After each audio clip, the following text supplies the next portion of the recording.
Quand j'étais petit, je voulais être archéologue comme Indiana Jones. En fait, je voulais être Harrison Ford. En fait, après, j'ai fait de l'histoire en cours, j'ai vu que c'était chiant.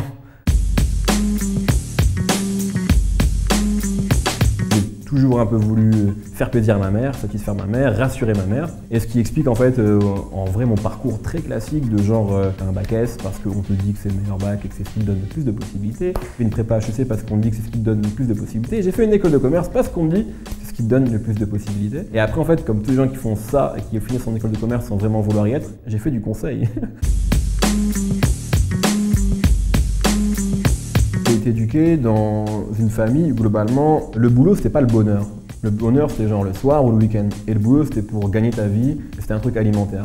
Donc en fait au début je suis rentré dans le monde du travail comme ça en me disant je vais gagner ma vie et puis je ferai ce que j'aime à côté. Au bout d'un moment je me suis rendu compte que le bonheur c'était important. J'ai écouté du rap tout le temps. C'est vraiment où je commençais à être bousillé de rap mais vraiment obsédé par ça en fait. Et j'avais envie de faire quelque chose là-dedans. Je pouvais pas être rappeur. Pas que je voulais pas, c'est que je ne pouvais pas être rappeur. J'avais pas les qualités pour. Je pouvais pas vraiment faire du son, j'avais pas les qualités pour. J'aimais bien écrire. Et donc j'ai postulé pour être chroniqueur sur LBCDR. Ils m'ont demandé d'écrire des choses, je leur ai envoyé 2 chroniques je crois. Et ils ont apprécié, ils m'ont dit ok. Alors au début c'était vraiment juste un hobby. J'étais en costard la journée et le soir j'allais interviewer Booba à Boulogne, j'allais voir Soprano chez EMI à l'époque. C'était assez schizophrène et en même temps marrant en fait. Moi ça me faisait marrer d'avoir ces 2 trucs là dans ma vie.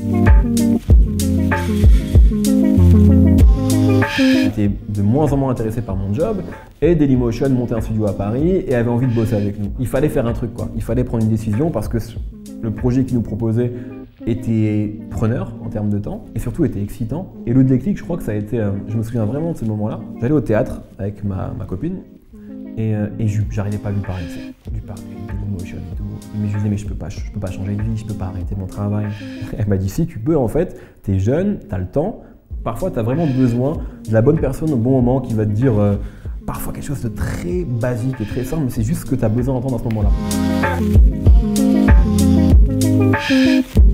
C'est ça qui nous a, entre guillemets, mis sur la carte, qui m'a permis, moi, de m'affirmer, je pense, en tant qu'animateur, et aussi d'être identifié par, on va dire, le public rap. Ça a été très important. Quand tu viens de plusieurs années d'interviews à l'écrit, où voilà, tu t'intéresses pas à tout ça, eh bien c'est un nouveau métier. Je me rendais pas compte que faire une interview vidéo, voilà, il y a la lumière, vous êtes bien là, tu vois. Je savais même pas qu'il fallait tout ça.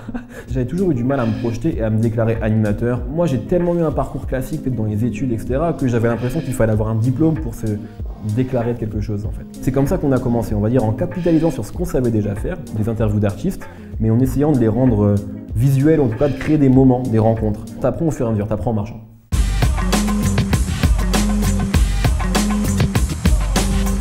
Je crois que j'ai eu la chance d'arriver aussi effectivement au moment où ça a changé pour le rap, dans la conscience collective, où le rap s'est imposé comme effectivement quelque chose de très populaire et où les gens ont envie de bosser avec les rappeurs ou les gens du rap. On sentait qu'il y avait un terrain pour le rap qui était vierge quasiment. Alors, attention, il y a eu plein de choses dans le rap avant moi et avant nous, mais ce que je veux dire c'est que là il y avait une sorte de deuxième vie pour le rap. Il y a eu le livre que j'ai écrit fin 2014 et qui est sorti en avril 2015, donc c'est un livre sur le rap français.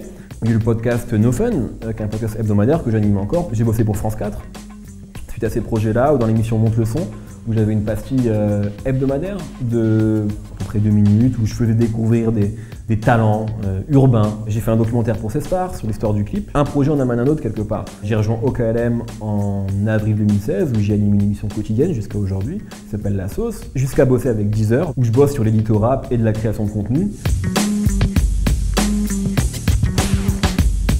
Moi, si on m'avait dit il y a 4 ans vraiment que j'aurais écrit un livre, enfin tout ça, j'aurais eu beaucoup de mal à le croire et beaucoup de mal à me dire que c'était possible. Et aujourd'hui, j'ai cette chance-là en fait d'être là-dedans et donc ouais, c'est cool, c'est cool.